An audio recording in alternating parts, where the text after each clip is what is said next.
Thank you, everybody, for coming. Welcome to the San Diego Premiere Pro User Group. This is our June meeting. For those of you who are here for the first time, thanks for coming. I am Eric Addison. I am the co-manager of the group. DJ Summit is on the call. He is also a co-manager. I handle most of the Premiere stuff. DJ is the resident After Effects guru, and so he handles all things After Effects. And character animator, right? You do that. Yeah, but we don't talk about it much, but yes. We should talk about it more. We should. But not tonight. Not tonight. No, not tonight. Maybe next time, but just next time. Not right now, I guess. Yes. So thank you all for coming. We really appreciate it. So we've got a really cool meeting lined up. We are still waiting for one of our presenters to log in, so hopefully he will be able to get in and we can include him on this conversation. But we have two excellent folks to talk to tonight. So I don't think we have any announcements, DJ. There's nothing we need to cover, correct? There's nothing coming up, I don't think. Yeah, I don't think so. So I think we got nothing other than we're sorry that the meeting, for those of you regulars, we're sorry that the meeting is a little bit late. We both had scheduling conflicts. The meeting should have been last week. But yeah, we just both had stuff going on. And so here we are. All right, let's not waste any time. Let's get this thing started. So tonight's topic is something that as a group, we get asked, I'm sure DJ gets asked about this quite a bit. I get asked about it quite a bit. How do you find work? Because especially if you're just starting out as an editor, finding work, finding somebody to hire you, it can be tricky. I will admit that my own beginnings of starting a production company and then trying to get work as an editor, when I first started out, I got very lucky. I was a bit persistent. Some might say I was a bit obnoxious, but hey, you got to do what you got to do when you need to get some money and get started. But it's tough, and DJ, especially coming from the motion graphics and that side of things, I have to assume that it's challenging from your side of the fence as well. Yeah, I didn't have a good go of it in San Diego for like the first 10 years or longer. Like I actually had a really bad go of it for a while, to the point where I was thinking about looking into different directions, just because I didn't want to focus on doing this thing that I really loved and just do it badly for, like things that I didn't want to do. It was so, yeah, like it's one of those things to where I think it's easy to run into situations where everybody wants to see like what you've been working on lately, but if you've not been given projects to work on lately, then all your stuff looks like stuff that you decided to do for yourself, which is cool and that's great. But it's hard to build like inertia, and it's hard to build, once you get one, things start tumbling. So it's yeah. Well, so what we've done tonight is we've got a couple people on the panel. We were hoping to have one more, and maybe he can get it figured out. But we have Robin Martin, who is local to San Diego. And Robin has worked in the industry here. He worked for a company here in town where he hired, you did commercials. I mean, you hired the production company to do the commercials for Mission Fed, right, Robin? Yep. Yeah, I was part of the internal marketing team that did that there. Yep. And then we have Francy Kachler, who is an editor working up in Hollywood. She's cut a lot of, reality shows and documentaries, and has a lot of experience and is extremely talented. And so tonight we're going to pick their brains and let you all ask questions, and we're going to ask them some questions, and kind of figure out some do's and don'ts and things to keep in mind when you're trying to find work in the industry. So the first thing I want to do is let Francy and Robin sort of introduce themselves and kind of talk about their backgrounds and where they're coming from, and how maybe you can even talk about real briefly like how you got started and how you got into the industry and got your first break. So I'm going to let Francy go first, just because ladies first. Hi, I'm Francy Kachler. I went to San Diego State and I studied film there. That's where I met Eric. Well, you had graduated already, I think. I had graduated, yes. You came like the year after I graduated. So I went to film school, and I worked in San Diego for about 6-7 years after that. I worked in the video department at SeaWorld, and then I worked at the Outdoor Channel in Temecula for a while as an editor. And then I decided that, like, my husband worked at NBC in San Diego, so we basically had like the only full-time like TV jobs in San Diego. And so we decided to move to LA, and I actually took a step back. Sorry, I'm just getting over COVID, so my chest is a little raw. But so we moved to LA, and I actually took a logging job at Mark Burnett. I took a month-long logging job. I quit my full-time editing job at the Outdoor Channel and sort of kind of gambled on whether it was going to work or not. At the logging job turned from 1 month to 5 months because they liked what I was doing. And then from there, I just started getting gig after gig. So it's kind of like I started over in LA, but it took me a little bit less than other people, like other loggers, you know, moving up the ladder, because I had the experience of working full-time as an editor. But those were rough days, man. I worked the night shift there. I worked from 5 to 2 in the morning. And then I would help all the assistants at Mark Burnett. Back then they used to get like paper scripts, and the assistants would have to like string out the whole episode of The Apprentice. And I would stay after my shift and do all the string outs for them. So I would go home like at 8, 9 in the morning. But that's how, like, you know, I made a lot of friends. I made a lot of connections. And at the end of the season, I just went up to the post supervisor and I said, what is it going to take for me to edit for you? And he was like, oh, hi, nice to meet you. But he was like, it's 2 things. One is you work your way up through our production, or 2, you find another edit job and you send me your resume when you get another edit job and I'll hire you. So there were 2 things in that instance that, you know, I want to highlight for people getting hired is like knowing that what you can do and being ready to do it, like whenever somebody asks for it. And B is work for free. So after that, I've managed to get a lot of editing jobs from there. I work now on a lot of reality shows, RuPaul's Drag Race, and like a lot of Bravo shows. And also I do what my passion is, documentary filmmaking. I've met documentary directors, and, you know, I work whenever I can, and when I get a chance, I work on documentaries mainly for HBO. Nice. And I see that Tim was able to get through, so I'm happy to see that. In fact, Tim, if you're there, why don't you go next? We're just kind of doing some introductions, and just tell us about yourself and what your background is and how you got started. Okay, gotta shorten this up. I've got about 35 years gainfully employed in this industry. Tim, I think we can barely hear you. If you can turn up your volume at all. Okay, let's see. How about now? Still a little quiet. Hello, hello. Or maybe it's just me. Hello?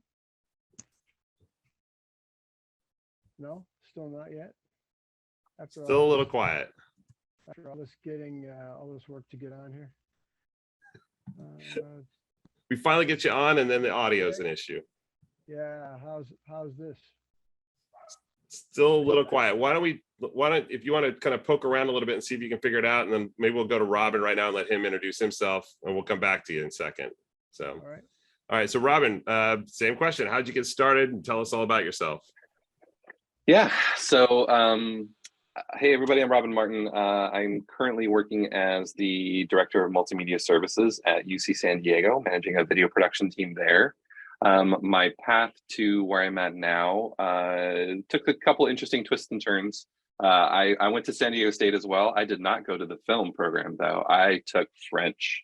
because I thought I was going to be a French teacher and, you know, impress the world with my linguistic acumen. While I was there going through my foreign language studies, I had to do assignments at a multimedia lab there on campus, where you would have to go and listen to tapes, watch videos, things like that. And so during, you know, all my long hours there doing homework, I noticed that they had some student jobs available, and I was kind of curious. It's like, hey, I'm here anyways, I may as well go check this out. It turns out that program, that department there, was one of several language resource centers across the country that was creating essentially e-learning, very, very early sort of like online learning modules for foreign languages. And they were doing video production to do that. So during my sort of time there as a student worker, and then I became a full-time worker there in the lab after I graduated, while I did my master's at State. I started helping them with their video productions, editing. This was on the early sort of Media 100 era of production. So we're digitizing from, you know, videotapes and all that good stuff. So got into graphic design, web design, video production, and all that stuff there. My master's degree is actually in educational technology. So then kind of taking those concepts, you know, I was clearly still interested in education and learning, and how we can convey information to people in a way that is going to stick, that they can use and apply and remember. So I went through that program, and that program teaches people how people learn, you know, how, you know, the basics of cognitive psychology, but also starts to get into how, okay, what are the things that you make in instructional design? What are the things that if you're going into corporate training or you're going into education, what are the things you make? And sometimes you're making instructional videos, you're making educational content and multimedia. So I did some of that in my master's as well. Coming out of San Diego State and going off into industry, I went to Mission Federal Credit Union. And I started off in the training department there. So again, kind of focusing on educational content, making in-house instructional video content. I felt after a couple of years in that role there that I really wanted to kind of dive more into marketing and creative. So I switched gears and went to the marketing team there, and was the in-house video production team of one, but also working with any outside agencies that we would bring in for commercials and things like that. During that time, I also started to reach out to the local community some more. I had sort of been in my little bubble, my silo there in the corporate world, and I wanted to get out and network a bit more and meet some other creators. So I got out and went to San Diego filmmakers meetings. I went out to Media Pros meetings. I went out to the 48-hour film project and meeting folks that were looking for teams and looking for people to help out with that. So in the course of that networking and outreach, I met some people that got to collaborate on some low budget, no budget films, kind of to Francy's point earlier, just doing free stuff just for the sake of experience and working with people and kind of making those connections. And then after a time there at Mission Fed, I was ready to grow. I was looking for other opportunities.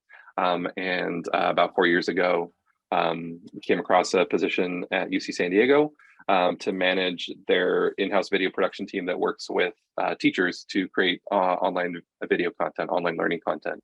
And so we're currently now a pretty good sized team. We have 6 full-time producer editors and 2 part-time producer editors, and sometimes a student coming and going as well. So all in-house, we operate facilities, edit and deliver to the web.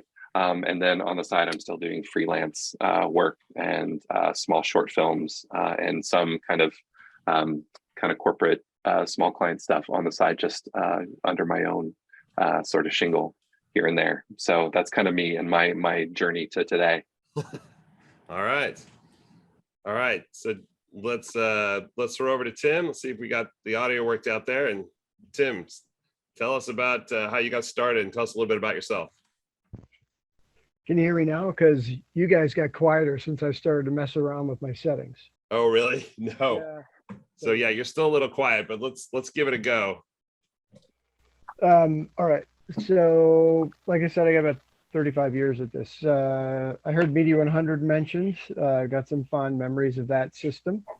And I started out coming out of college doing some internships with another institution, a vocational technical school and got into some interactive work. I was doing actual interactive projects in 1987. So got started a little bit early with some of the edge applications and that sort of thing. Went into corporate production independently. Eric, when you and I met, I think I was still had the production company and I was doing the Adobe stuff and all that kind of stuff.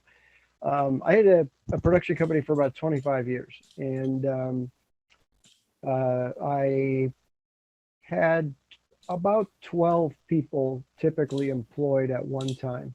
I went through obviously more than that over the 25 years. So I've actually been more on the hiring end, I guess, of this equation. I went from 23 years old when I started the business to 48 before I applied for another job.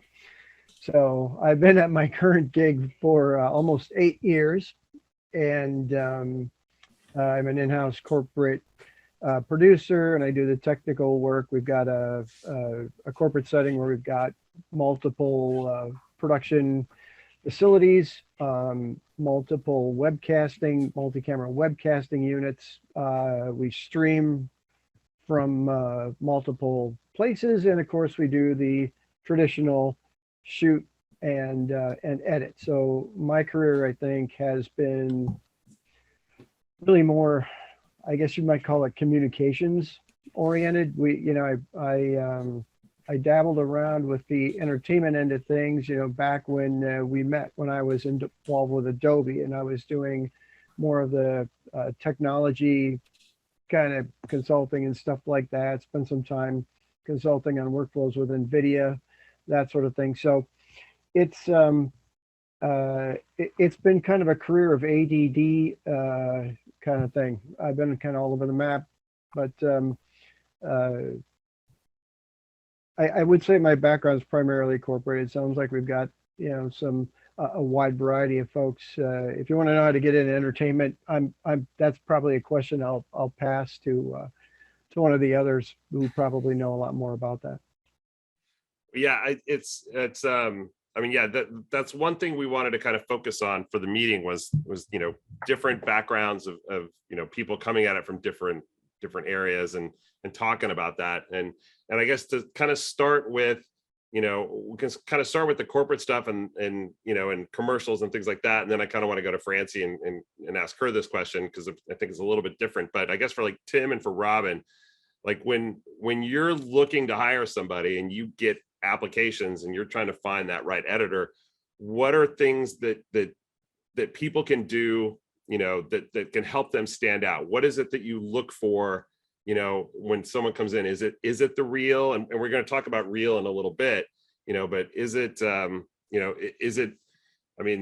how can people make themselves stand out? I mean, is it all personality, reel? Is it sort of like a whole package of things, or is it like, somebody comes in with an amazing reel and, but they might be a little bit of a prima donna, or a little bit, kind of difficult to work with? It doesn't matter. Their stuff's amazing, so you're willing to tolerate it. I mean, what is sort of the things that you look for when you're hiring somebody? What can people do to help stand out? And I'll start with Robin and then go to Tim.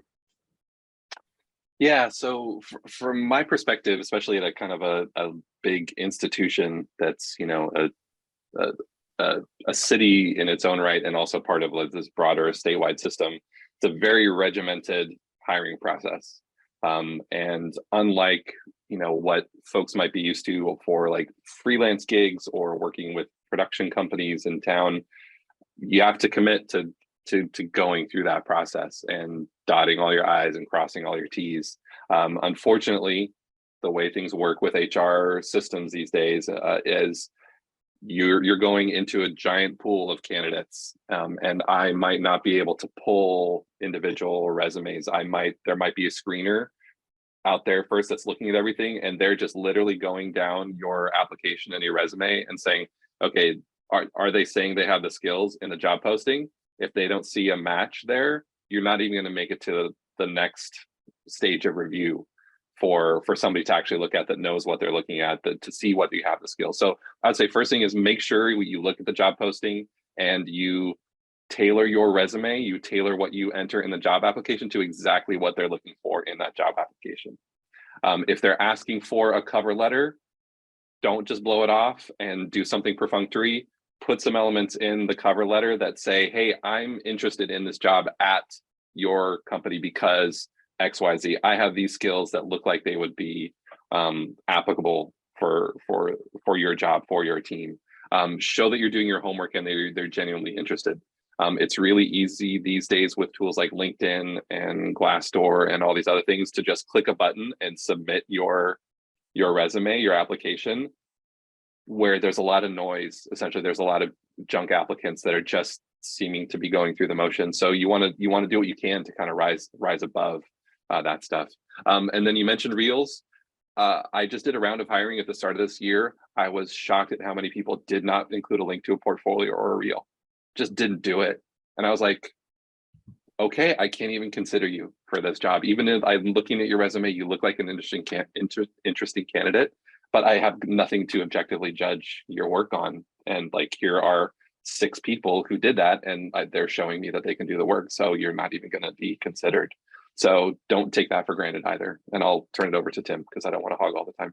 Well, one quick thing I just want to point out is the, attention to detail is basically kind of what you're talking about. My wife used to run a business, and, she would talk about how I'm, when I hire people, I'm a little bit more lenient. I like to meet people and kind of get to know them. And I'm not, I tend to be focused on details, but not to the point where my wife, like if you had like 1 or 2 misspellings in your resume, cover letter, anything, my wife immediately tossed your resume, like you weren't included. And I would think for an editor position, those attention to details in just applying for the job are important, because if you're not going to pay attention to the details, then how do we know you're going to pay attention to the details when you're trying to comb through 5 hours or 10 hours or 30 or 50 hours of footage to put something together and get all the notes and make all the changes? So yeah, attention to detail, I think, is, and the reel, like, so we're going to talk about reels in a little bit, but yeah, it's hard to imagine anybody applying for a job without some sort of reel. So, but let me toss it over to Tim. Tim, your thoughts on that? And are you guys hearing me okay if I talk loud? Is it Yeah, it's a little bit better. Yeah. All right. So I'm kind of got the door closed, so I'm shouting in here, but all the things that Robin said apply. Pretty much. I can't say that I've got any different thoughts on any of those things. What I will say is tailoring your resume, maybe just to expand on that. If you know what area you're going into, when I'm looking at resumes now, and we just went through a hiring cycle first quarter. And I can't tell you how many resumes I got that said filmmaker on them. And, the bottom line is the job isn't making, 5-minute festival films. Our job is communicating highly technical information to highly technical people. And, you have to be someone who can embrace that, and the attention to detail, like you said, Eric. All those things are important, but I think at some point we need to acknowledge that our industry is getting incredibly diverse. Therefore, your resume, as Robin stated, has to be really targeted toward the job you're applying for. And I would also caution people to just try it against trying just to get any job they can in production. I know for our particular facility, we can't just take anybody and get them tuned up. We've got to have a mindset first. So those are all important things. And like I said, I can't disagree with anything I heard there. Pay attention to your resume, make sure it fits the job. Most, I think, larger organizations actually use some sort of an algorithm to go through, the text on your resume now. And it's just a matter of you getting yourself framed in the best match to the job that you're trying to get. The other thing is, once we get to reels is, give us a reel that has something to do with the kind of work we're doing. You know, that's particularly challenging in my end of the industry. Yes, all true. Francie, let me turn it over to you, because one thing I wanted to ask you was, I mean, you work in a little bit different arena in Hollywood. And so, you know, I'm assuming you're more, when you go for a job, I mean, a lot of the work you've probably gotten has all been through networking. And I'm sure for you, networking plays, that's sort of your resume in a sense. I'm sure you haven't submitted a resume to get a job in a long time, or maybe you have, but it would seem the networking and your reel and your previous work, all of that would be much more important, you know, than a resume, so to speak. Yeah, actually, I've supervised shows, so I have done quite a bit of hiring of editors, specifically editors. So I don't know, is this group like mainly people who are looking at like post-production work, just editing in that area? Yeah, we're focused on post-production. Okay. You know, all of the things apply, obviously, because it depends on how you're applying for the job. If there's different sites like Staff Me Up and things like that you can apply for the job, and all of the things that you have heard in this meeting all apply. Your resume should match what the job description is, all those things. But what I wanted to add to that is, when I get a resume, I scan all the credits and I look for, who do I know that might know this person? And in the corporate world, you're not allowed to just call somebody and say, oh, do you know this person? You know, when you call for references, you're only allowed to say so many things. But if you call your friend and they happen to know the person, they'll be able to tell you, you know, how this person is. So usually that's what I do first. I look and I scan for, do we have anybody in common that we know? And then I'll call the person and I'll ask directly, do you know this person? So yes, it goes down to what Eric is saying, is who you know and how many homies do you have in the building. It's true, every job I've ever gotten in the past 20 years has been through somebody I know.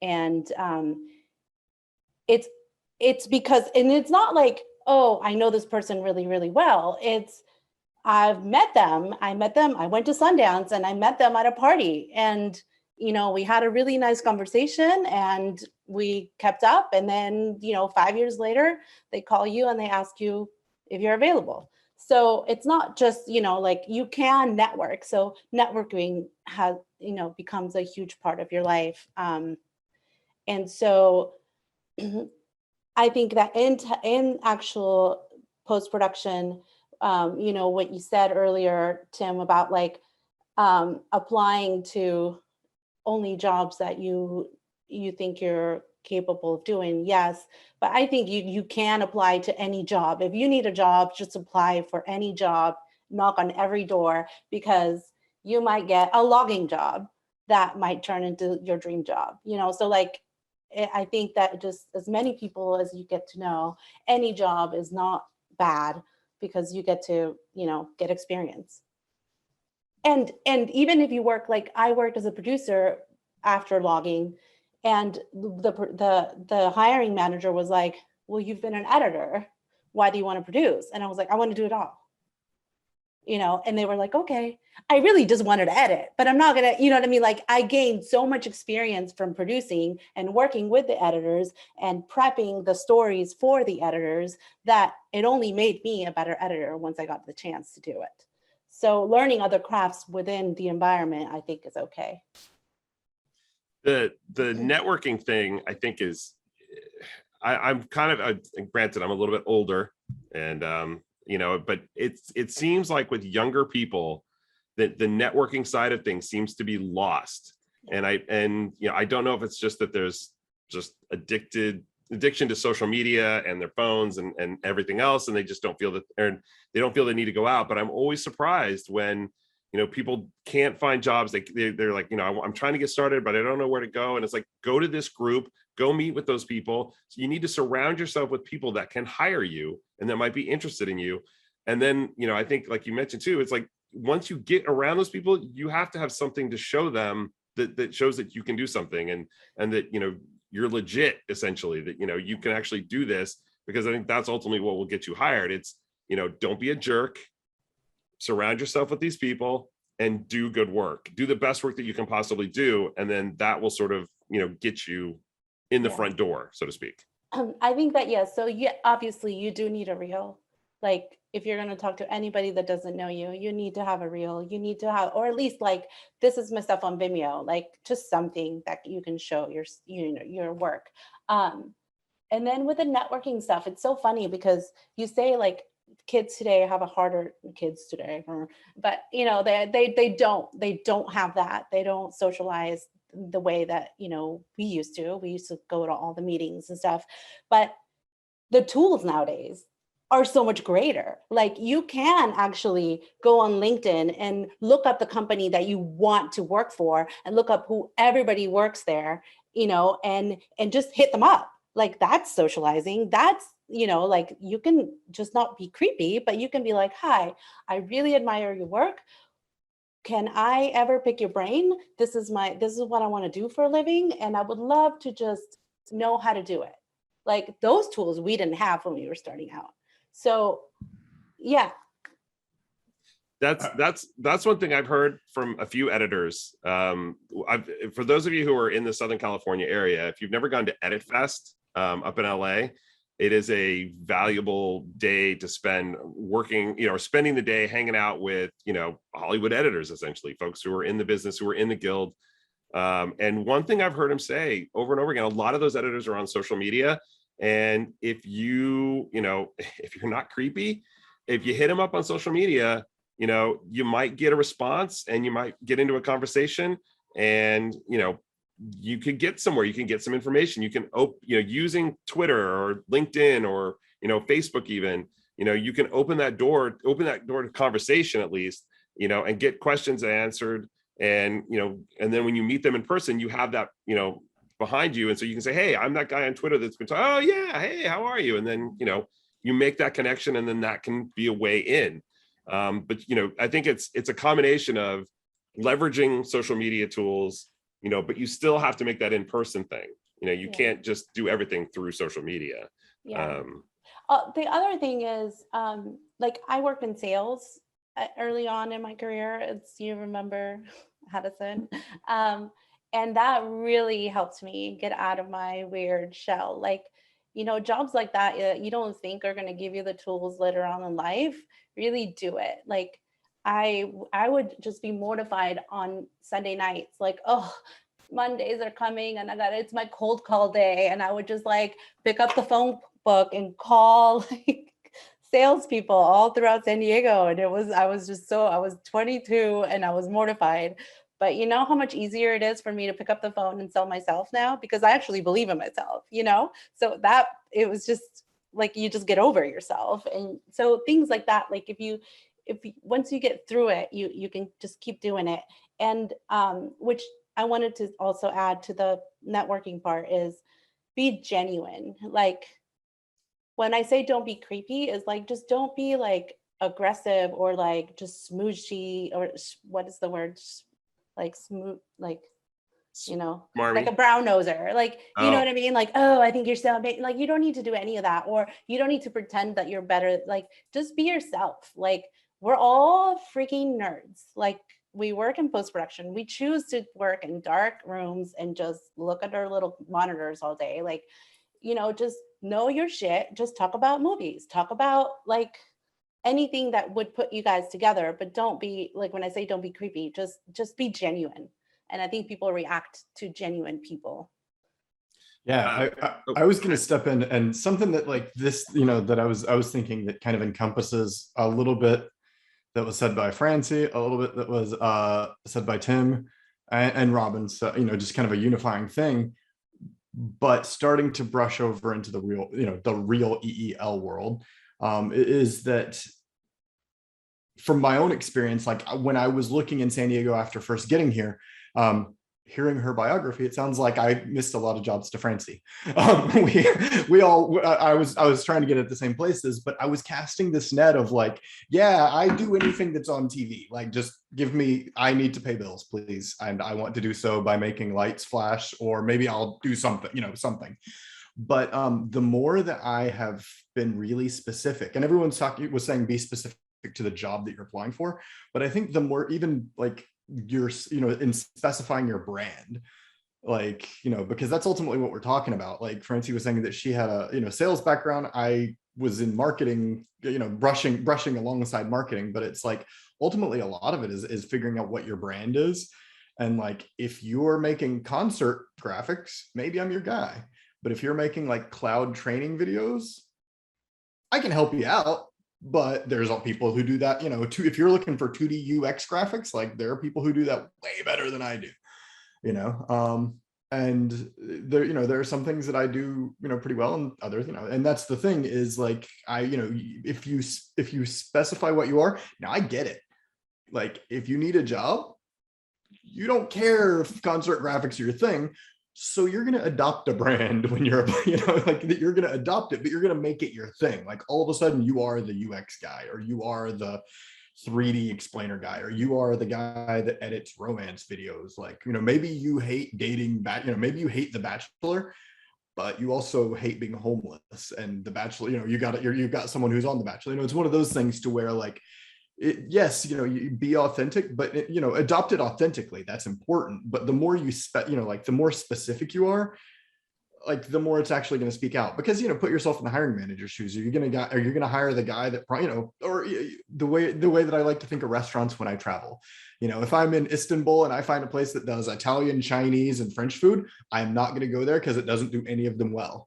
But if I'm in Istanbul and I find a place that just does Mexican food, I'm gonna give it a shot. It might not be very good Mexican food, but at least it's specific, and I know that they're at least focused on the thing they're doing. I'm not gonna like randomly get like a Jello salad too, And it's kind of the same thing of like they know what they're getting, so it just kind of helps you weed out from the guy that like who was me at one point, who did casting, who did on-set work, who did editing, who did graphics, who did and yeah, that's yeah, like that's true. If I look at a resume and it says producer editor, I'm no.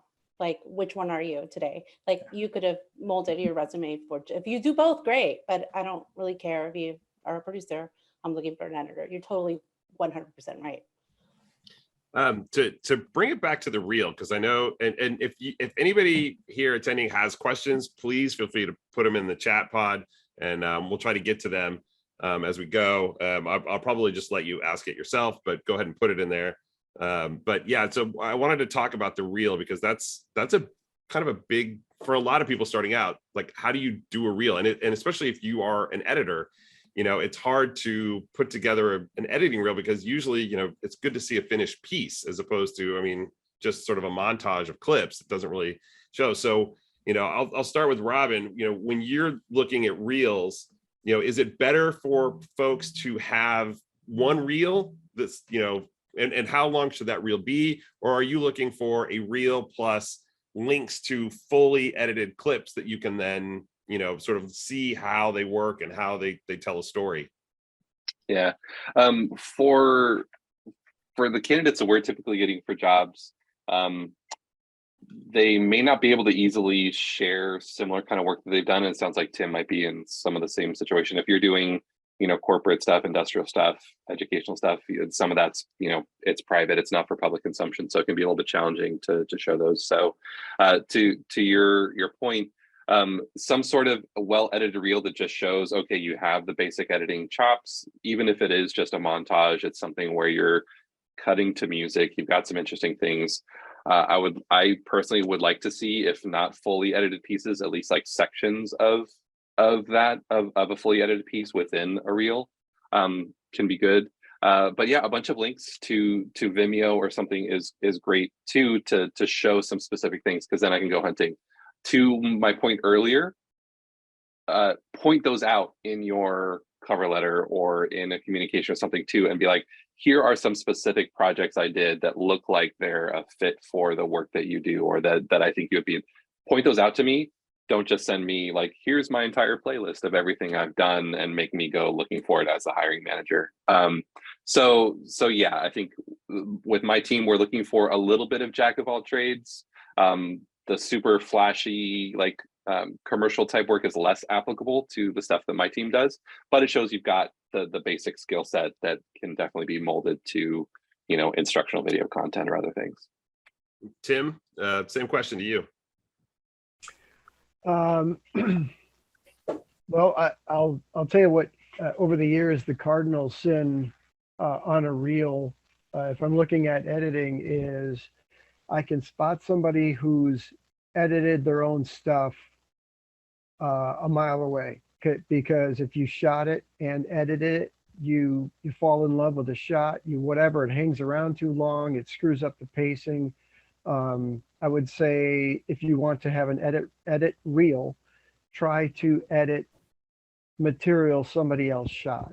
That's what's number one, and that's what will condition you. And number two, I think if you're not emotionally attached to the source material in that way, it helps you to sort of, I think, do a better job of assembling it. I've had so many reels of folks who have shot something and then they edited the project, and you can just tell which shot they like best because it was inexplicably on the screen for way too long. So I would say that's just a good self-discipline thing. Just try and avoid doing that. And yeah, I echo all the rest of the points that Francy and Robin both made. You know, the bottom line, and just one point, you know, entertainment remains a little different than what I do. And so when I'm talking about make sure you want the job you're applying for, I guess what I'm saying is if you really want to get entertainment into the entertainment industry or even creative advertising, that end of things, and you apply with us and get the job, this is not going to be probably fulfilling for you. I happen to be extremely technical. I mean, you know, that's kind of what I was doing with Adobe and all that stuff, right? So I like that part of what we do. We handle highly technical information, and in my case, what I'm going to be looking for with an editor under ideal conditions, and you know, those rarely apply, but is someone who can communicate something in how they put together the particular sequence. You know, the bottom line is I'm training people on things like steel metallurgy, welding, you know, automotive technology is what we're doing. So the bottom line is in what I do, we all do the same thing, but in what I do, the fact that we're taking a 2D plane and we are communicating 3 dimensions of information by where we choose to position that 2D plane, really becomes a critical piece of the puzzle. And in my case, we're rarely hiring a standalone editor, and typically they're bridging a few more roles than that. So I'm probably in a different position than you know, probably the mainstream, more entertainment oriented industry. One question that just came through from Bob was, you know, since should you customize, since you should customize your resume, should you also provide a custom reel focused on the job requirements? And I guess, you know, that sounds to me like, yeah, you absolutely should. You should learn about the client that you're, you know, the job you're applying for, and then, you know, give them what you think that they're looking for. Yeah, I mean, it kind of goes back to what you just said, Tim, and I think kind of what Robin said too, is like, you know, yeah, if you're, you know, if you're applying for a job for a company that's doing instructional videos, don't, you know, the fact that you cut together maybe some mini documentaries or some other, you know, music videos or things like that, you know, that's not going to probably impress them, but other than the fact that, hey, look, you can do that. That's not what they're looking for. Right. I saw the question just came up, you know, what if you don't have that material, something to that effect, right? What if you don't have access to that material? And if there's a sequence that you can get in stock footage that sort of illustrates a process or a technique or something, that's fine. But it can be very hard. And Robin hit it right on the head. In the corporate world, a lot of that material is not transportable.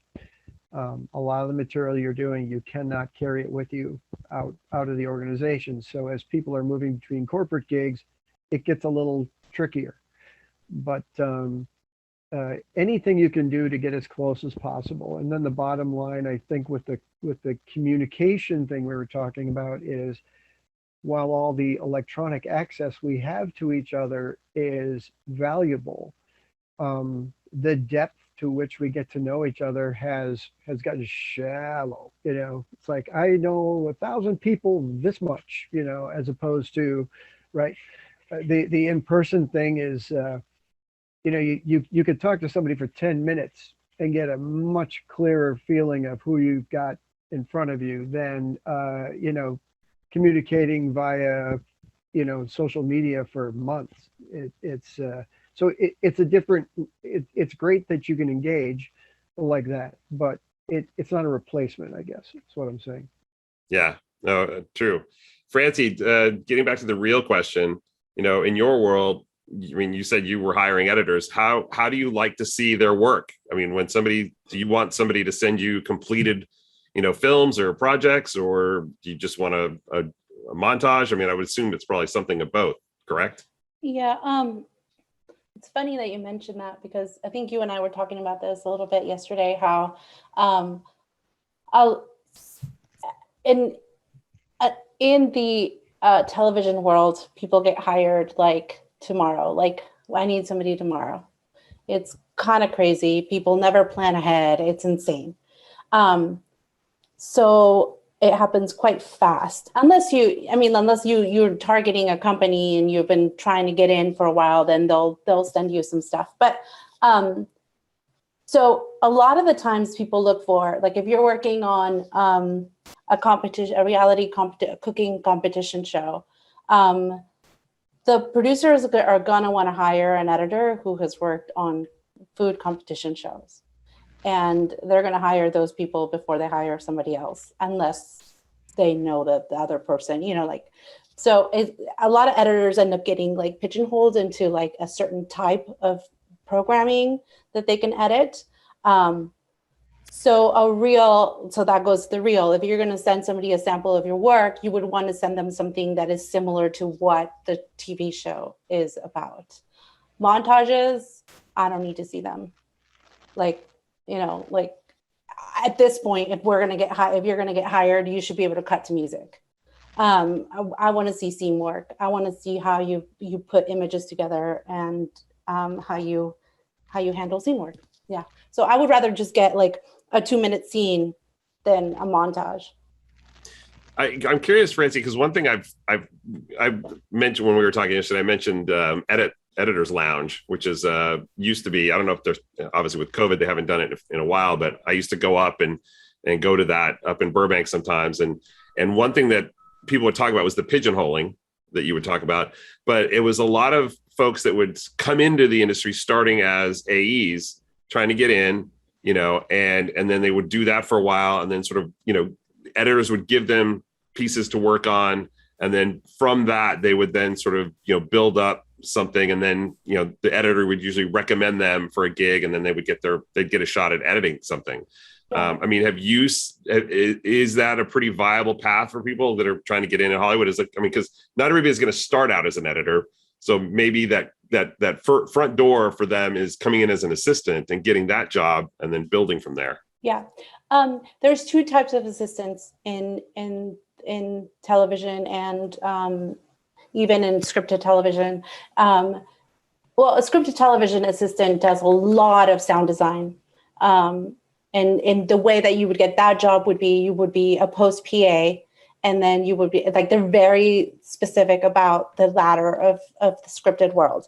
You're a post PA, you're a coordinator, then you become an assistant, and then you become an editor.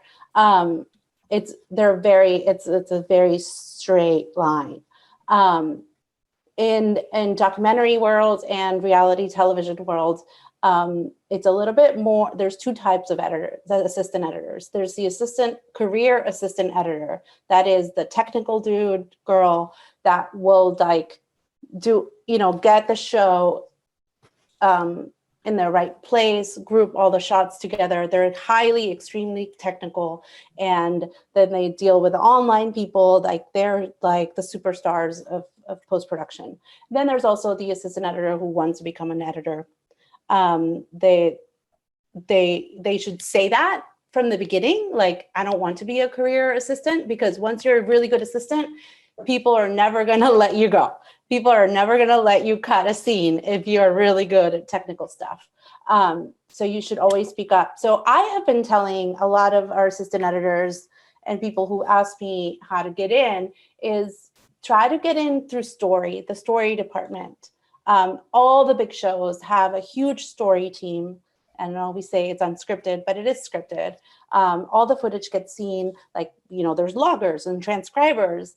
And then there's story teams, people who just string out, we're talking about big time budget shows, right?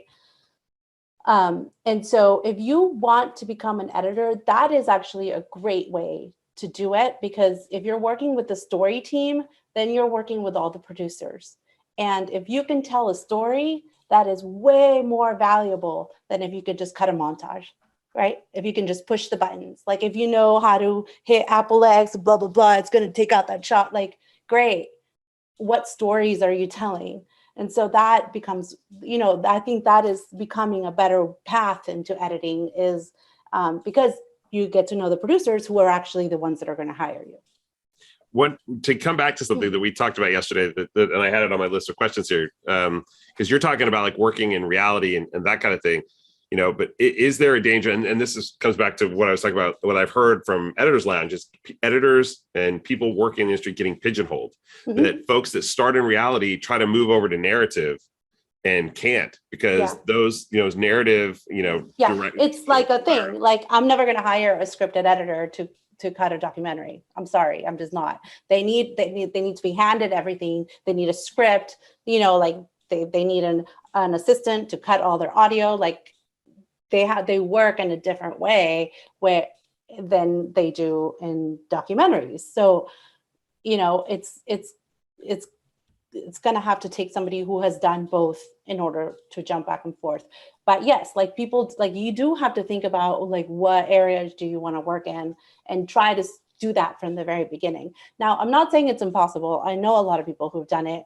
If you sometimes have to take a step back, like if you've edited a lot of reality TV, you might have to start as an assistant in the scripted world.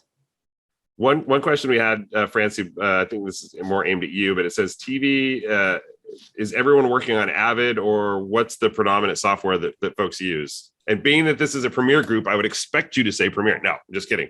So, but what are you usually using Avid to cut your stuff, or what's the predominant software? I would assume Avid. Avid is still king. A lot of in reality television and scripted television and television in general, it's Avid. A lot of like our marketing team at the company that I work at does a lot on Premiere, and a lot of development projects get cut on Premiere. And so I say, learn how to edit, and just don't be afraid of platforms. They come and go. I mean, like we talked about Media 100s, raise the roof, you know what I mean? Like we've all worked on all these other editing systems, and yet we're still doing the same thing. So don't be afraid.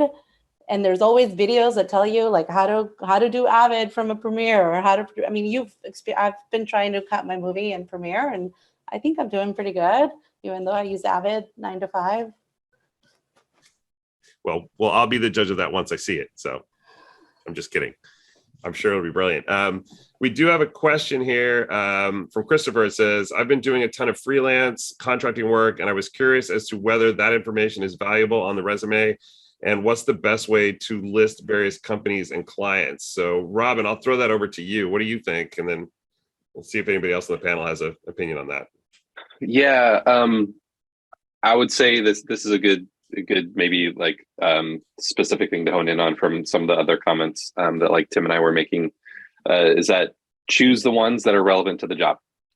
Don't just throw the kitchen sink on there and show me, 100 one-off clients. Show me the ones that are most applicable to the job that you're going for, and that also to sort of Francy's point, where I might know those people too, where I might have a connection where I can say, hey, give me some follow-up. And especially if you have any references from those gigs, those are great also to kind of make sure you have in your back pocket as well, because that shows you did great work. You have a good ongoing relationship with them, and it wasn't just a one-off where they hired you, you got to the finish line, and maybe things kind of went so. But you're somebody that is somebody that somebody would want to continue working with, and not just as a one-off here and there. And Tim, do you have any input on that? I just pretty much echo all of that. Yeah, absolutely. In corporate, we don't have quite the network where I can necessarily double back and know, who to talk to in that casual way that Francy was talking about, which is extremely useful when you can do it, obviously. I won't say it's never happened, but far less for the kind of work that I'm doing. Yeah, you just need to try and contour the best you can to the job that you want in all of these aspects. We just keep coming back to the same kind of thing. I'm not sure if the bulk of the folks on the in the meeting are really looking toward more entertainment kind of gigs. Then I think maybe it's a little different, what Francy was talking about, like getting in and starting in one position and working your way through the progression. It's a little different field than corporate. But I did like what she said, don't learn the tool, learn how to edit. I hired I remember fairly vividly, this is a short detour. I hired a young guy out of college, and he had learned Avid at college.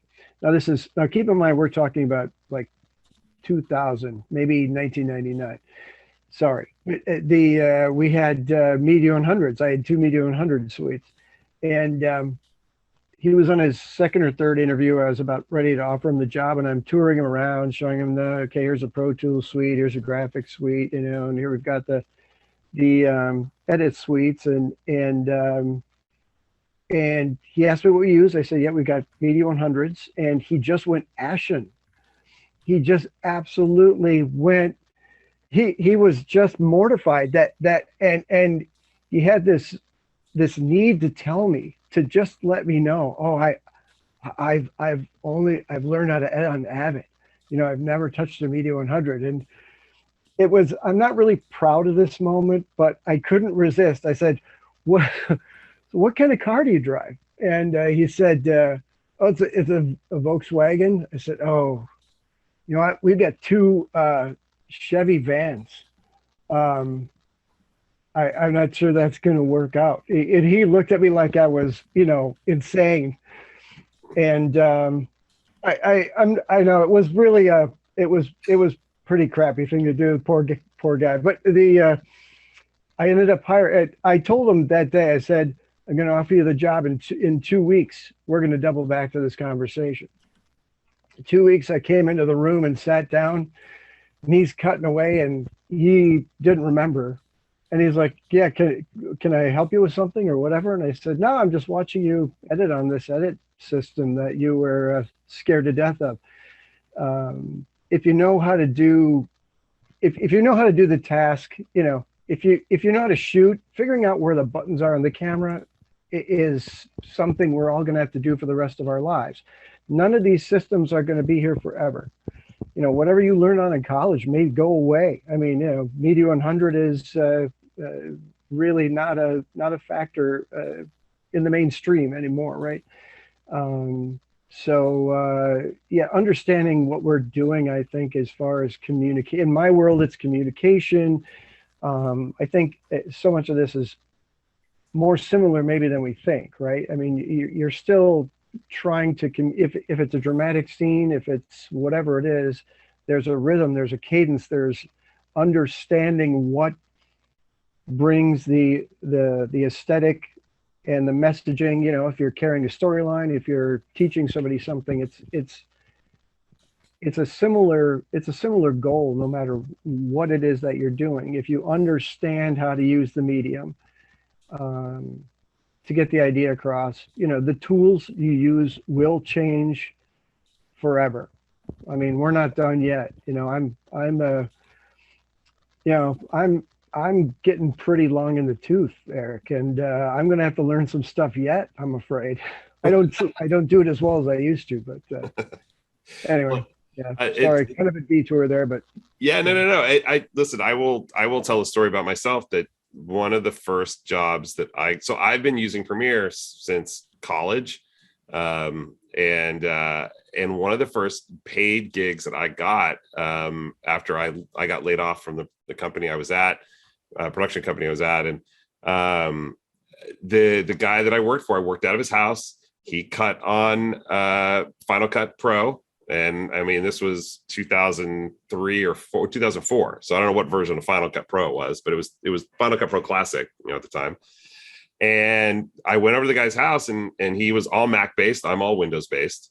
And, you know, he said, well, do you, you know, are you comfortable working on this? I'm like, yeah, sure. I mean, dude, I needed the work. So it's like, yeah, sure. I can cut on whatever. He goes, do you know Final Cut? Yeah, sure. I never used Final Cut a day in my life. And so he goes, why don't you go? He goes, just to see how, you know, how you do, can you go sit over there and cut something together for me? You know, and yeah, I just about died because I'm like, okay, I've never really, I mean, I might have opened it up on somebody else's system, whatever. I had never cut anything in Final Cut. And I now I'm like on the spot for the gig. And, you know, fortunately, I knew enough about editing, and I knew enough that Final Cut was like Premiere to where things were. I could find the blade tool, you know, I knew how to trim stuff up. And I basically just threw something together real quick. I made a ton of mistakes, but I kind of just poked around enough just because I'm naturally sort of that way. And I got the gig, and I cut for that guy for years. And he opened a lot of doors for me because, you know, all the work I did for him and the connections that I made. So, yeah, I mean, it is the tool, or it's not the tool, it's the editor, you know, but I think, you know, you need to sort of be able to realize that they're all pretty much the same. Yeah. And you can sit down and spend the time to sort of learn enough on each of them so that if a job comes your way, you can take it on. You might not be the greatest editor at Premiere, Final Cut, Resolve, or Avid, but if you know enough to get in there and you spend enough time, you're going to pick it up. You're going to learn it. And yeah, I mean, by the time I stopped working for him, I was just as fluent in Final Cut as I was in Premiere. So yeah, so I actually have a very similar story, and just an idea to kind of cap that part off was my very first job out of film school, like my first full-time job at least, was editing in Baltimore. I was hired. They were Final Cut. The only reason I knew how to edit was because I had a pirated version of Premiere, and so I didn't ever have to go to the Final Cut lab at our school. So I never actually even opened Final Cut. And my first day, he said, "You're delivering a spot tonight." So I edited it in After Effects 4. And during my lunch, I drove over to Owings Mill Mall and bought Final Cut for Dummies. And that helped me figure out how to operate the patch bay so that I could get it to a beta tape just using Final Cut. And then I learned it over the course of time, made it work. And the thing that I was going to cap it off, though, was a class that I teach says it in kind of a, you know, overly poetic way, but but it works, is like, if you are like, a lumberjack really knows his chainsaw. You know, he knows how to take it apart. He can put it back together. He's good with a chainsaw. But then you find someone that does like an ice sculpture, and people don't say like he's good with a chainsaw. They're like, this guy's an artist, you know. And he goes, and that's kind of the thing, is you don't need to know how to, like, you know, your chainsaw is going to change. Your chainsaw is going to break. In 50 years, they're going to make chainsaws different. But at the end of the day, like, you're always going to cut ice the same way. I think I'm taking the metaphor further than intended, but you know, you just go along with it. No, we got you. Yeah. So, you know, just cut your ice. not sure how I was going to wrap that up. I prepared the first half. I didn't prepare the second half. I apologize. That's okay. We understood. I mean, it's ice sculptures and chainsaws. It's very close to editing. Like when you started talking, we weren't expecting coherence. It's fine. Proceed. So there are some questions here in the chat bot, and I kind of want to. So Steve is asking, I'm new to SD and I'm audio poster engineer. What's the best way to get in touch? The film community here. Steve, I will tell you, Jane Hare is, if she's still on the call, she mentioned in the chat bot, San Diego Media Pros is a great group to get in touch with. Jane, if you are on the call, why don't you unmute yourself and kind of promote that event you guys have coming up? I think it's next week, real quick. If Jane's still on the call. I'm here. Hi, everybody. And I've been communicating with a couple of you behind the scenes. So thanks for picking up my chat messages. Yes, welcome to San Diego. And SD Media Pros is having an industry social for anyone who works in film, video, TV, audio, live streaming, et cetera, on Tuesday, June 28 at Alesmith Brewing. And we did this about 3 months ago. It's a great space. It's indoors and outdoors. I think we had 50 people last time, and it was supposed to be 2 hours, and we were still there after 3.5. So please come by. It's a really friendly group. And I'd invite everybody who's on this tonight to come by and just connect with us. We were talking about networking earlier, and it's really an important piece. Is getting to know people who can potentially hire you. So join us. And thank you, Eric. Oh yeah, no, my pleasure. I've been a member of Media Pro since it used to be MCAI, or I think that's what it was called back in the day. And yes, yeah, if you're local to San Diego, it is a must attend thing especially when you're first starting out. The networking connections that you make there, wherever you are in the industry, whatever you want to do, are invaluable. So thank you, Eric. And I can tell you that when I moved here 8 years ago, Media Pros was something that I found within 3 months and started going very regularly. And it's really created my network here. And it's also where I look for resources. I'm a independent producer, director, writer. I do a lot of corporate projects and films. It's where I look for potential resources to help fill out my crews. So say hi next Tuesday if you come by. all right. So let's see, we got some more questions here. From Christopher, our hiring manager is looking for editors that are software certified when reviewing credentials. I'll throw that to Robin and Tim. Before they answer though, I'm just going to say one thing. So I've been a certified Premiere editor. What was it, Tim? Probably because you've been in the Adobe infrastructure for a long time. It's like ACE, right? Which is kind of, misleading since there is the American Cinema Editors Guild. But I've never had anybody ask for, oh, you're Adobe certified expert, or whatever. So I don't know. What do you think of that, Tim? Yeah. And I was in that initial group when they did the master. What were we? Master instructor, whatever. Yeah, the master instructors or whatever. Yeah, so they had like 7 of us in Washington D.C. and they crowned us or whatever, No, I've never had anybody ask about that. I'm a little different. I come from way back in Premiere's history. That's how we first started running into each other. So, this particular job I have now, I walked in there and they had one of my books on the table. So that was handy. But I've never really had anybody ask about that. And I've never asked anybody about that. I guess it kind of goes into the whole thing of the tools are going to keep changing. So, it's great that you have the certification. It's good for your own skill set, makes you more efficient, makes you understand the tools that are there. I know this is a Premiere Pro group, and I've been in Premiere Pro since I would think I was on the alpha team for Premiere Pro 1. And but it's getting to be a piece of software that is so, let's just face it, it's so bloated. You can't possibly be an expert on it from corner to corner. There's just no way. They just keep, it's like a Ford Pinto they've been welding metal on until they make it a gravel truck. It's just like, they got to stop at some point and get the middle up to sort of back together and a little more robust. It's a good. We do all our work in Adobe where I'm now, and I'm cross-platform. I'm Mac during the day, and I'm Windows on my own stuff. But I just don't believe that these programs are. You can do a lot of work and not be an expert in a whole lot of the corners of these programs. And so, yeah, I personally, I don't, the certifications are good. I guess I still, when they're there, it tells me you've accomplished something and you've got some expertise, as opposed to, you're going to show up and take a couple of weeks to try and kind of find your legs. But no, I don't. I think when a job's posted that has prefer that certification, particularly the Adobe certifications, I tend to think back when Adobe first created the Creative Suite, or the Production Premium was the first box. And then everybody wrote a job description to the Production Premium box. So you have to do Flash and Illustrator and Photoshop and After Effects and Premiere Pro and Audition. And you have to know all these, because it comes in one box, so it must be one chair. I mean, that was probably the worst thing that happened to post-production people when Adobe put all that stuff together. But yeah, I probably overtalked that one.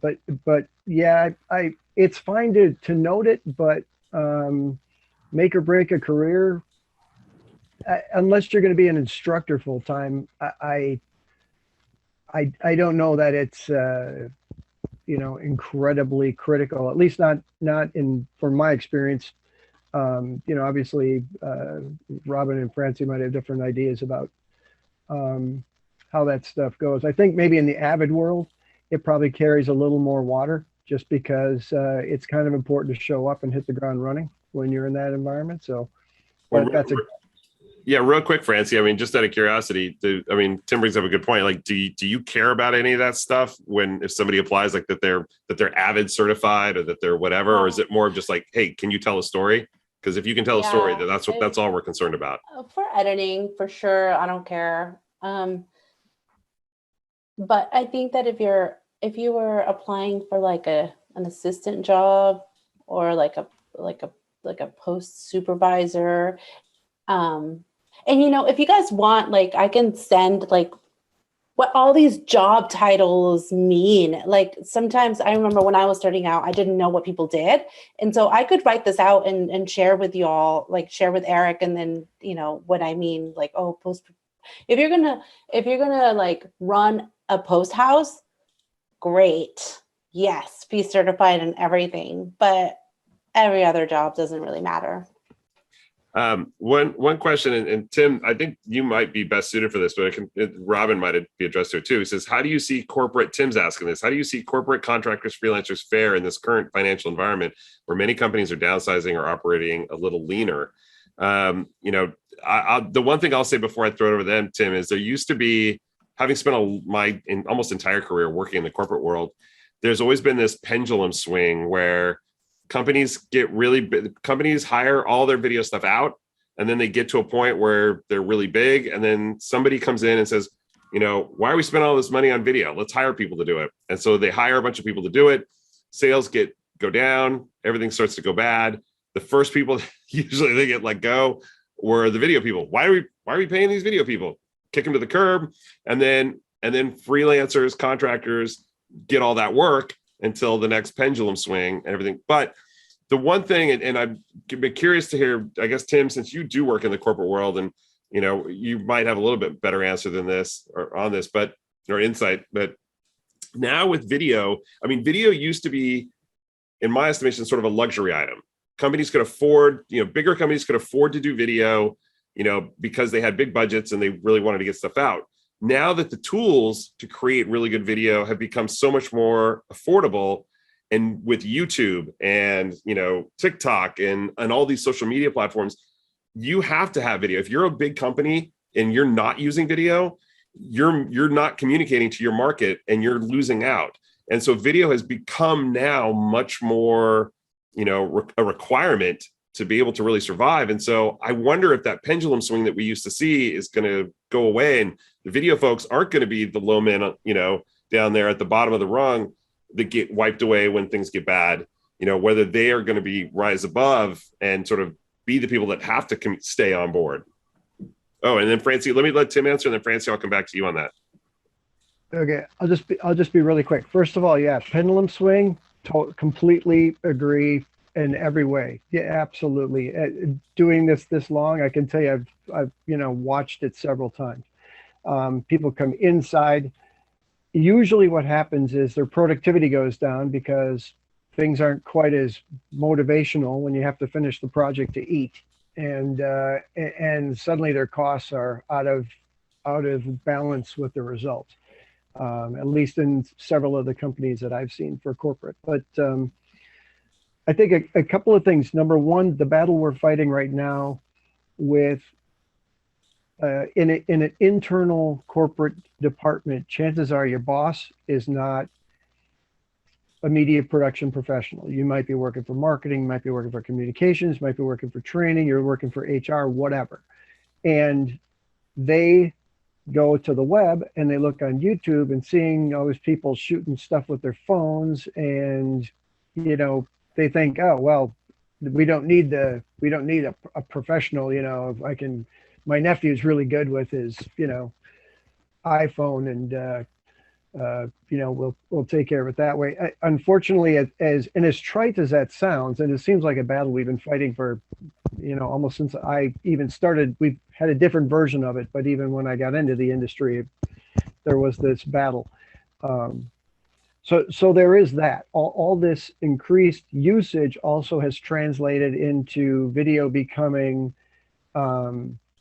just so it's like breathing air, and I don't think people take doing it well as seriously as they always should if they're on the outside looking in. So that's a challenge in the corporate universe. Companies will fluctuate forever, grow, lay off, grow, lay off. What I would say, if you're a freelancer, what you may want to think about is getting together with other freelancers. If you're a specialized person who just does post, maybe find someone who's a shooter or who's a director or whatever, and then these smaller groups can work with smaller companies. I think that's one thing that isn't always talked about. If you're a smaller group or an independent person or whatever, you don't necessarily have to be the freelancer that picks up the extra work from the internal production department of the large company. You can be the primary supplier for a smaller company. And in a lot of ways, sometimes if you get several small clients, it's a lot more secure than trying to deal with one large client, and any whim that happens with that large client, then you're in, you're out, you're busy, you're not. That's a convoluted, but those are, I think, factors people also have to put into the mix. There's a lot of different ways to go around it, to go about corporate work, and I think a lot of times people miss this idea that, hey, I can actually supply a project from beginning to end. And if I don't have all the skills necessary, I can find other freelancers and form a coalition of some sort. And we can be out there working without necessarily, being victimized by fluctuations in large corporate, success or failure, business trends going up and down. I'll let everyone else talk. Francie, did you have something to say on that? That was really great advice. And that's why meeting everybody in the community is so important, because you never know, like you might hook up with the audio engineer that you just met at the, get together. I was going to add that,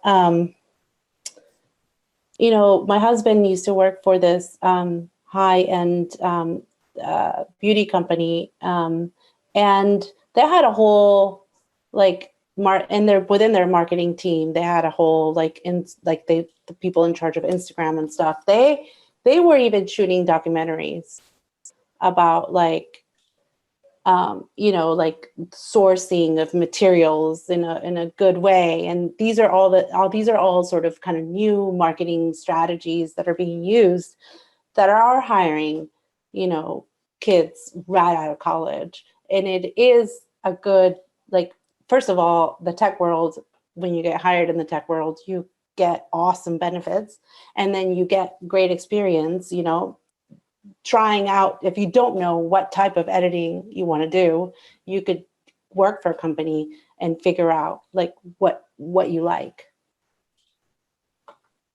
Very true. So use the upswing of the tech world. Yep. Hey, DJ, did you have anything before I had another question, but I wanted to see if you had anything before I went to that. I mean, I could go on for a bit, but but I don't know that I'm going to be saying anything that's super fresh. Yeah. All right. Well, I'll come up with a good ender so that we can close out. Like an ender for me, not an ender for everything. You still got to do that. Well, one thing I wanted to get to, because I know that it's a question that comes up all the time for people, especially people just starting out, are rates. And what do you charge for your services? And, Robin talked about, working for free, and Francy mentioned working for free, but, you can only do that for so long, and, you do got to pay the bills. And so, I guess I'll throw this to Robin, since I know you've done a lot of work on the 48 and done some other stuff, but it's like, first off, how do you think editors should set their rates? What do you think about that? And how long should someone work for free? And, and what are your thoughts on editors getting started, how they should set their rate? Man, that's the $1 million question, right? Totally putting you on the spot. Yeah, everybody's situation is going to be completely different in terms of can they just take any gig for free because they've got other sort of financial means at hand? They've got family supporting them, they've got a significant other that's supporting them, they've got a day job, and then they just burn the candle at both ends for a while to do stuff after work. So, I mean, everybody's individual situation is going to be different. What I will say in terms of rates, when you are starting to work with paying clients, talk to other editors. This is another, we're going to keep coming back to networking. Don't undersell yourself. Don't oversell yourself. It's really easy, I think, for people to have that sort of imposter syndrome, when they first try to charge for their services, when they've been just sort of taking whatever free gigs come their way, where you're not sure, can I having that confidence, like Francy was saying, to sell themselves and be my time is worth this much. And only you can decide that based on, again, your entire sort of life situation, but you should have a reasonable idea of what the market is at in your area, and know, am I going to price myself a little bit more cheaply because I want to try to get some more work? Am I just going to try to stay in the middle? Or maybe you're at the point where you're just really looking for some very specialized stuff that does kind of carry a premium, or you've got a skill set that's very unique. You're a DJ Summit that is doing, mind-blowing animation stuff, or audio post-engineer that's doing some really special piece. I mean, understand, I guess it comes back to understanding the market that you're in.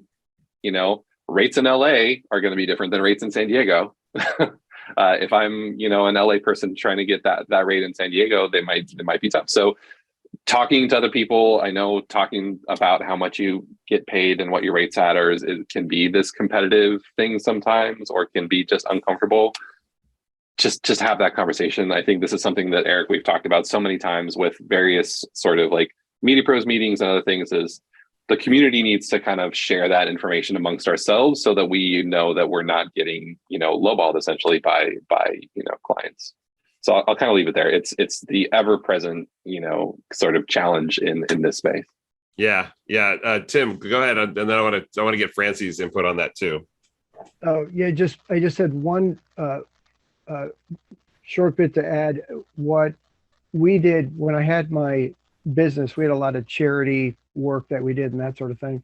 And what I tried to always keep everything as a paying gig, even if I wanted to contribute pretty much the entire project, we charge them some small amount. And what it does is conventionalize the relationship. You're still working to get a check at the end. The customer doesn't feel like they can't ask you to get something right because you're doing it for free, and you have a little motivation to do it because it's not being done completely for free.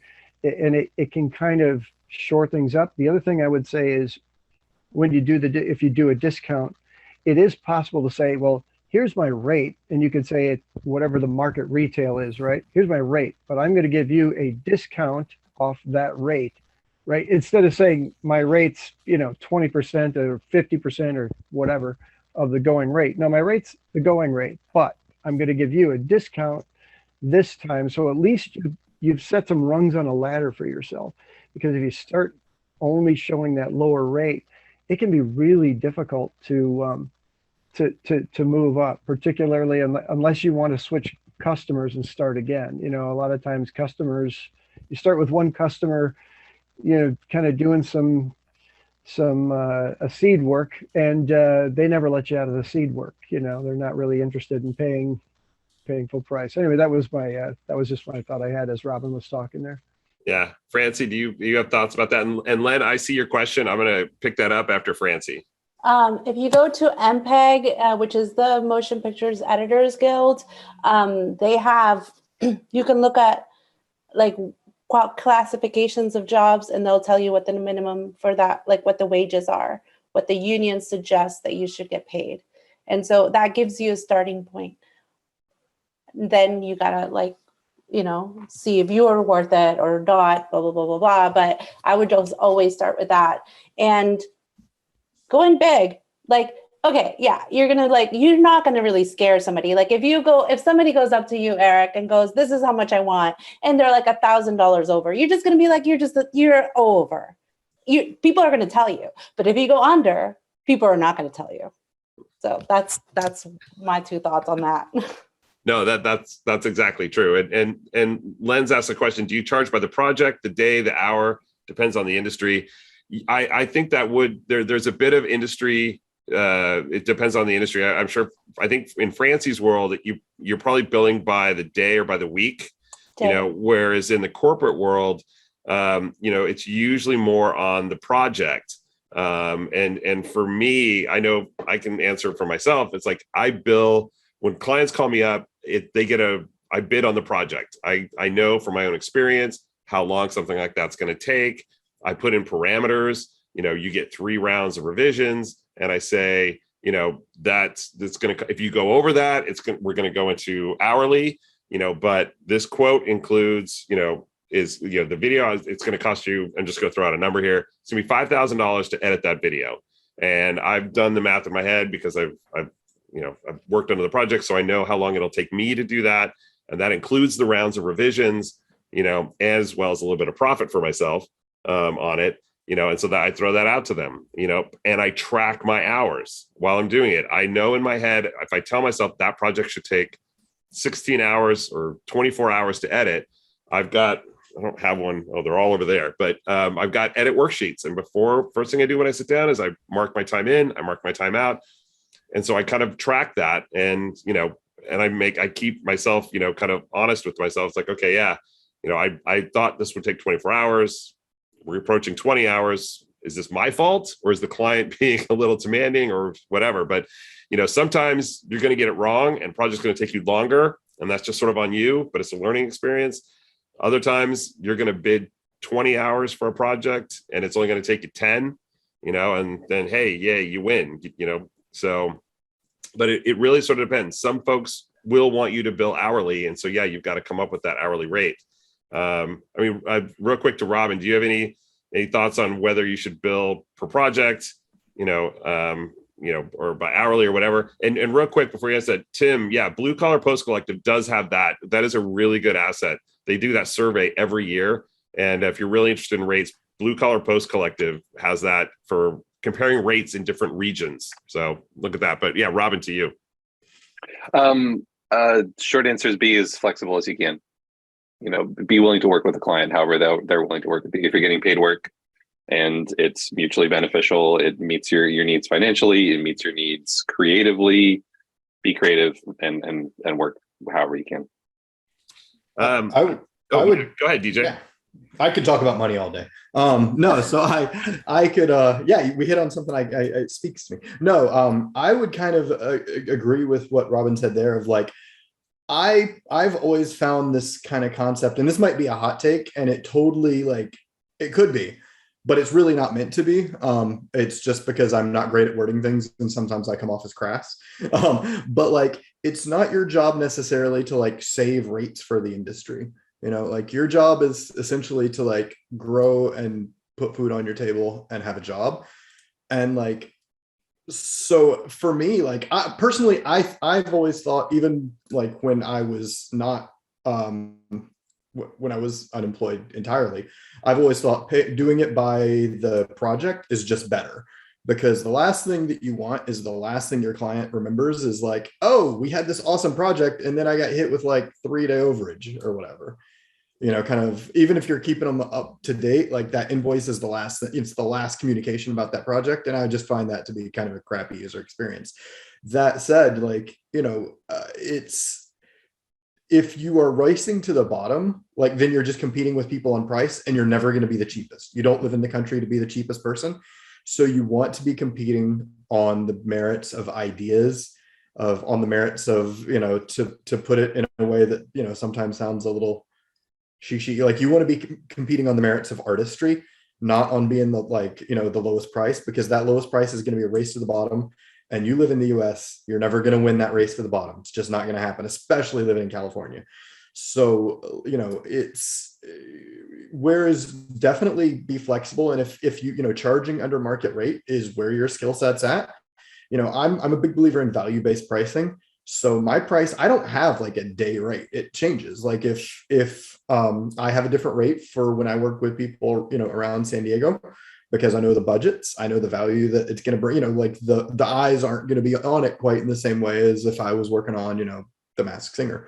That said, you know, I also, it's a job and it's a fun job that we have. Like, you know, we could be out like doing really hard labor in the sun, and I want to continue making it a fun job. So I make sure that like people or clients I like to work with, they get a better rate. You know, it's, you know, the people that pay fast, the people that are fun to work with, the people that I like, they get a better rate than, you know, the people that you know, the unknown quantities. And you know, I'm lucky to say that I've been in this on the freelance side of things for like 6 years. And I've had one client that I've had issues getting paid with, and there was no way to tell that they weren't going to be good. It was a huge corporation that knows better. They're just being beeholes. But that said, you know, it's a matter of, you know, find what works for you financially, mark that in range of, you know, like look at what the going rate is by all means, but then gauge where your skill set is in that and find out what works, what's going to put food on your table, dude, because who cares if you're keeping rates good for other people if you're sleeping in your car, you know? So that's my possible hot take. But all right, DJ has spoken. So, Joshua, you mentioned in the chat pod you have a question. I will, if you're on and you want to chime in and ask that question, you can go ahead and unmute yourself and ask the group. Hello. Hello, we can hear you. Yeah, thank you very much. I slept off. I just woke up joining this meeting. Am I audible enough? Say that again. Hello. You kind of broke up. Hello, we can hear you. Yeah. My question is, I love all this discussion and I'm happy to be amidst you. Actually, I'm a new editor. So my question is, can someone just be an editor without handling camera or anything? I like just doing the editing just as a major hobby. That's my question. Do you get that? I didn't quite get it. So you said just being an editor. Yeah, I got it. I think the question here is, can you be an editor without doing camera, without running without being also a DP, without being, is good editing enough? Exactly. Oh, yeah, I would say yes on that. So, Tim, do you want to chime in on that? I don't know if I'm the best person for this question, only because I come from a part of our industry where the typical person is not that role defined. Um, I would say I'm sure you can be. It's a matter of being in a situation where there's more work, right? Enough so that you can be a full-time editor. We've got 5 people working in the organization that I work with, and we're all pretty much shoot, edit. We've got After Effects and Cinema 4D spread out between us. We take care of, and sometimes doing script rewrites to some degree. We kind of handle the bulk of it.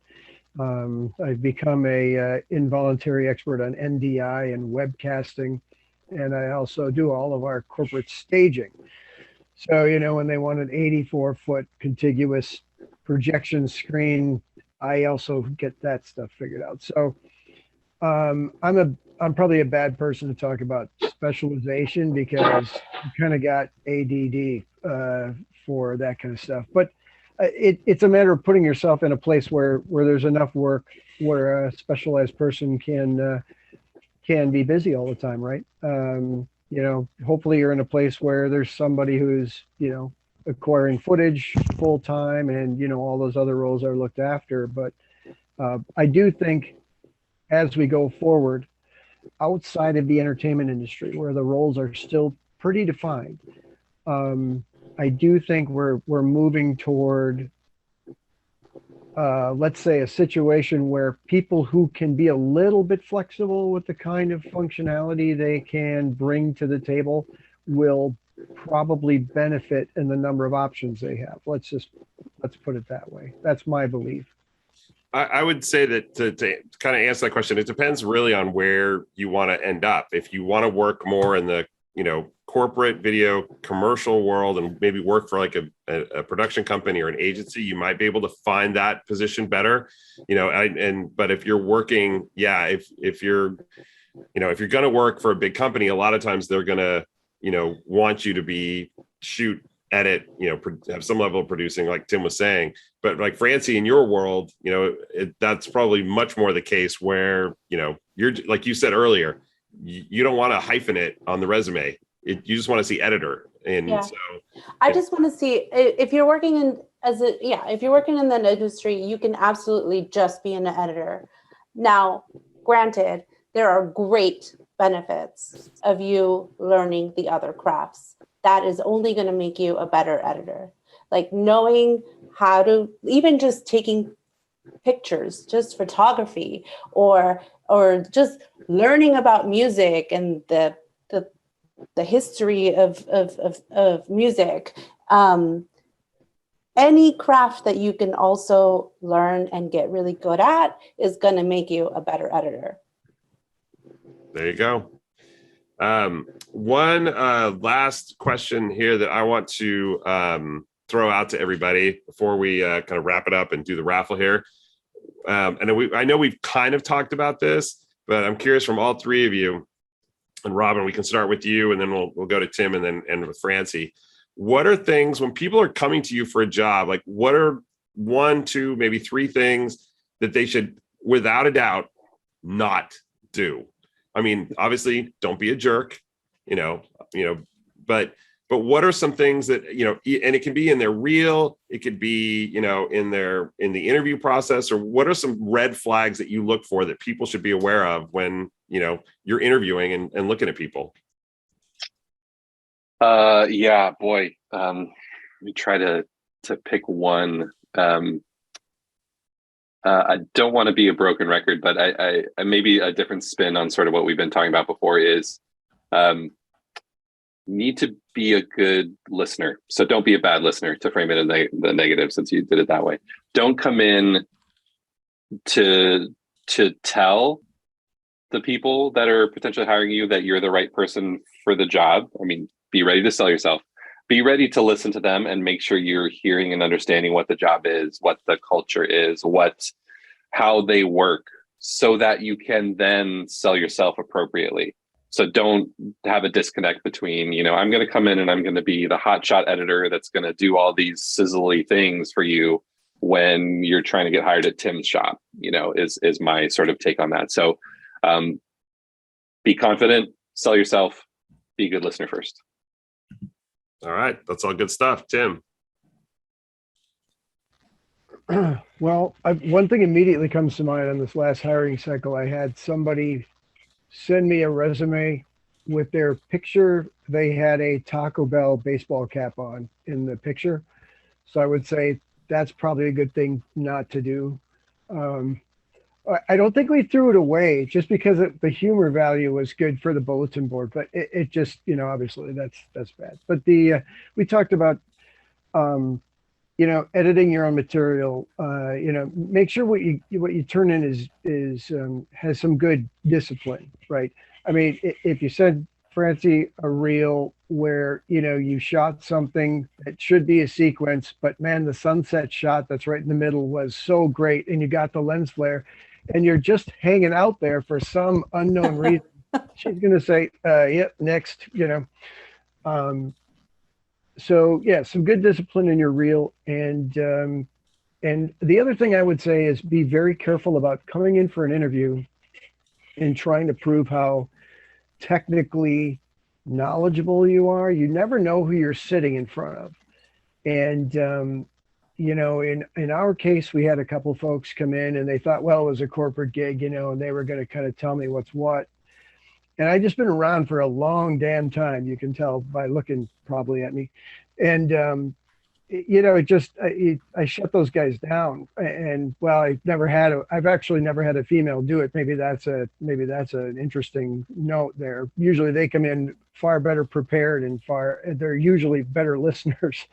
But, just be really careful that, coming in and thinking your relative position to who's interviewing you, that you might be able to tell them, what's what, because that you may be able to impress somebody, but you also might be in a situation where you're going to show your cards a little too early. So you just got to be careful about, I think Francie said it, don't oversell yourself, don't undersell yourself. I think it comes down to that, in a nutshell. Good stuff. Francie. Close Don't us out. lie. Just don't lie. Lying is just the truth always surfaces.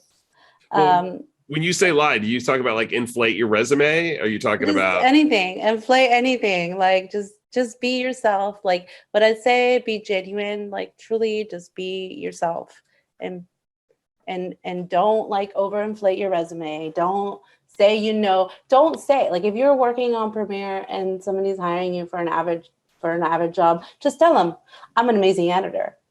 I've used Avid never, but I am not worried. You shouldn't be either. Like, just be honest and upfront about what your skills and what you can provide. Also, like, I do want to say one thing is remember that you're interviewing them as much as they're interviewing you. Like it comes to listening, right? Like, you want to listen, you want to hear what's being provided, but you're going to know right away whether you're a fit or not. And if you're trying to like squeeze yourself in there and knowing that it's never going to happen, that you're not going to be happy, then it's just going to go bad, That's all. good stuff? Yeah, I would, if I could just very, very briefly on that. Yeah. One of the things that always distinguishes candidates for me in the interview process is people who have questions that show they've done some homework. Have some questions for me about the job, about the sort of the way the team works. Be curious. Don't show up to an interview and just to be ready to spew all of your sort of experience at me. Try to tease out that information. Exactly what Francie was just saying. You better have questions for me about the job. Otherwise, I don't think you're genuinely interested. I an interview where I said like 2 words because these people were such narcissists, and they just like told me how amazing the project was going to be. And like it was a documentary based in the 60s, and we like sat on little cushions, and like they talked about, you know, the main photography. They don't even call it photography, they call it visual poetry. And I literally said like 2 words. And I should have known. Like, I got the job, I did the gig, and it was just like, oh my God, get me out of here. So that's all. Sounds like my kind of people. I like to be some frou-frou BS. All right. Well, I want to, as we're getting close to the stop time here, I want to thank all of our panelists, Robin, Francy, and Tim, for joining us. I can't thank you all enough for taking time out of your day, and for Tim staying up a little bit later. I mean, you're what, like 2 hours ahead, correct? So it's almost 10:30 there. So yeah, I totally appreciate you all taking time out to do that. I think everybody got a lot out of it. All right, everybody. Thank you again to our presenters. Thank you all for coming out. I really hope you got some good, useful information out of this. It was awesome to see that many people on the call. And we will see you all next month. I'm not sure what the topic's going to be, but we will hopefully be back on the 3rd Wednesday of the month again. If we can, DJ and I can get our act together. DJ's shaking his head. I think so July, and this isn't firm, but we usually do that as a social because of Comic-Con. Comic-Con is back. So that's right. Yes, for all the local folks, I think we're going to do our own social and try to get everybody out for some food and some drinks and hang out in person. So yes, I think that's the plan. So, all right, everybody. Well, thank you so much. We'll see you next month.